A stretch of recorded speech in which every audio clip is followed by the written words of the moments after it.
శక్తిసింహుడు. రాణా ప్రతాప్ సోదరుడు శక్తిసింహుడు. రాణా ప్రతాప్ మేవార్ రాజ్యానికి అధిపతిగా ఉన్నాడు అనే ఈర్ష్యాసూయలతో మొగలాయల చెంత చేరాడు శక్తిసింహుడు.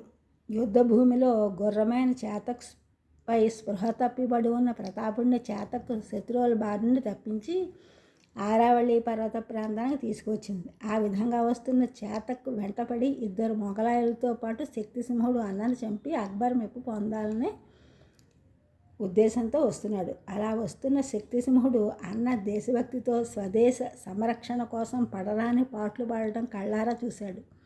శక్తిసింహుని మనసు పూర్తిగా మారింది. అన్న రాజయ్యాడనే ద్వేషంతో అకారణంగా కలహించి స్వదేశాన్ని విడిచి అక్బర్ అండను చేరాడు. దేశ ద్రోహానికి ఫలంగా ఢిల్లీ చక్రవర్తి విసిరిన ఎంగిలి మెతుకులను పంచభక్ష పరవాన్నంగా భ్రమ చెంది మాతృదేశాన్ని విస్మరించి పరాయి దేశస్థునికి భక్తుడనై ఇన్నాళ్ళు గడిపాను.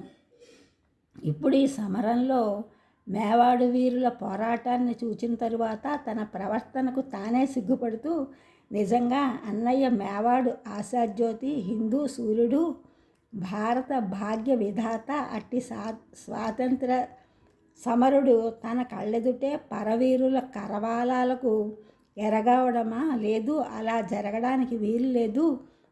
శక్తిసింహుని నరాలలో దేశభక్తి ఉప్పొంగింది. వెంటనే తన చేతిలోని ఈటను